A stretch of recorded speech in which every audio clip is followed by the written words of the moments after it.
This video is sponsored by Squarespace. How's it going, guys? Vincent here from the CreativeDojo.net. Welcome to another video tutorial. Today in this quick tip, I'm going to show you guys how to create these nice long 2D flat shadows for your motion graphics animations. This is a very popular style in motion graphics, especially because 2D is the new trend right now. And it's a very nice and quick way to do this within After Effects. Now, there are already a few presets out there that allow you to create these nice 2D shadows very easily in more detail, but I think that my solution is a little bit faster and it's a little bit different, and you'll see why in a second here. So I'm going to teach you how to create this very quickly within After Effects using only a few effects compared to other solutions out there. So this is what it kind of looks like here. We have these nice shadows. It kind of reacts to our objects and it kind of scales nicely, as you can see right here, and it renders very, very quickly. So let's go ahead and hop into our demo composition here. And here, just have a quick animation with our 2D text layers animating on using character animations. Simple like that. And I'm going to go ahead and add these nice flat 2D shadows to this text layer here. So let's go and take a look at how to do that. The first effect we're going to use is an effect called CC Radial Fast Blur. So traditionally, we would use this effect to achieve kind of a light burst or a light ray effect like this. We'll set it to 100. And as you can see, you get this nice gleam of light. People use this for sci-fi, sun, light rates and stuff like that. But we're going to use it for shadows. So I'm going to set it to 100 and set the zoom to standard, which is fine for me. Now, just looking at this, it can seem like this could be a really, really nice, realistic shadow because we have this nice fall off. If only this was tinted black, which can easily be done, it would look like a pretty accurate shadow. But in this case, we want 2D flat shadows. We don't really want a lot of fall off. We want simply straight, pure, hard edges, 2D edges. And this can be done by clamping the alpha here. So as you can see, things kind of fade off and kind of get fuzzy. We want to clamp the edges, clamp the alpha, so that we don't get any fading off to transparency going on. We want it to be clamped and nice and sharp. So I want to go ahead and apply an effect called Matte Choker. And basically, this will kind of choke the whole alpha of this thing right here. Before I apply it, I want to go ahead and move my center somewhere else so we get this nice shadow direction here. So I'm going to move it to maybe this side of the composition. And you can probably barely see it, but the shadow or the light rays is actually pointing this way here. And I'll apply a matte choker to the effect stack. And I'm going to set the geometric softness to 0. We don't want any softness. We want no softness for the gray level softness 1, as well as the gray level softness 2. So we'll zero all that out. And then we're going to choke the choke 1 in the reverse direction, so in the negatives. And as you can see, when we do that, we're essentially clamping the whole CC Radial Fast Blur effect. We're clamping it to make one solid piece of RGB information here. So already you're starting to see what we're going after here. So we created the shadow, except it's white. So we can go ahead and ensure that it's black by applying a fill effect. And this will just fill in whatever we have to any color we want. We'll set the color to black. And we'll set the opacity to around 25. Now this is starting to look like a really nice shadow here. Now what we want to do is we want to actually composite this below our original text layer here. So, you could possibly duplicate the text layer and delete all the effects.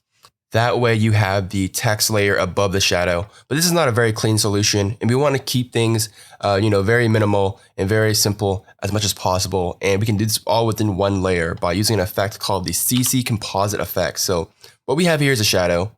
I'm going to apply the CC composite effect. And essentially the CC composite effect will essentially composite our whole effect stack onto the original layer here. So for an example, if I drag that in and uncheck RGB only, we want to also use alpha. What it does is it actually composites the whole effect stack above it.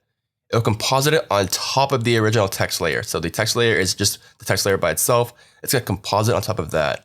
And what you get is a really nice shadow. So as you can see, you get this nice shadow animation. Now, there are some caveats to this. As you saw in the animation, as we kind of just scrub through it, sometimes you can get these weird off-shaped shadows. I think it looks a little more realistic, but obviously it's not as straight and squared as I like it to be in flat 2D shadows. And this just happens to be the way that CC Radial Fast Blur kind of creates shadows, so how we're clamping it. But basically, you can kind of get some weirdness going on if you're not careful. But overall, I think it's a very, very clean effect. And for most cases, this will be very, very good. Again, We only have really two main effects here, the CC Radio Fast Blur and the Matte Choker. The fill is just to make it black, and then we have the CC Composite effect.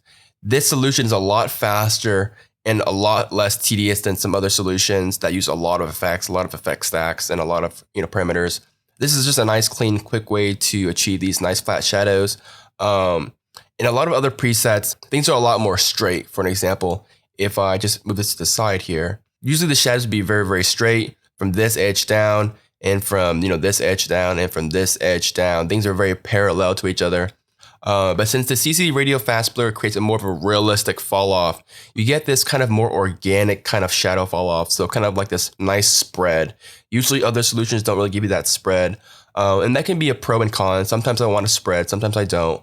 So it just depends on your solution. This is not the perfect solution, but it works very fast and renders very fluidly. So pretty cool way to create these nice 2D flat shadows for your animations. Before I go, I just want to thank our sponsors over at Squarespace for sponsoring today's video. Squarespace is the all-in-one platform that allows you to create some beautiful websites for your online business, store, or portfolio. They have tons of templates to choose from, an amazing, easy-to-use page builder that allows you to create websites just the way you want it to be, without any prior coding knowledge. They have awesome 24-hour support, and starting at just $8 a month, you can create a beautifully designed website in minutes. Best of all, you can actually save 10% off your order by using the promo code DOJO at checkout. So check it out, squarespace.com/dojo. Squarespace. So that's pretty much it, guys, for the 2D long shadows effect here. This stuff here is very, very reusable. So for an example, you can save these effect stacks as a preset and apply it whenever you need it to. I can copy the effect stack here and paste it into an iMac graphic here. And you'll see that it works flawlessly. And all you need to do is just change the angle, and it works wonders that way. Again, I know there are some better presets out there that allow you to create these same 2D shadows, but I think this is a very easy solution, a very simple solution with very few effects, and it kind of helps you understand, how choking and CC Composite works here. So check it out, 2D flat shadows. My name is Vincent Nguyen from the Creative Dojo, and I'll see you guys next time. Bye, guys.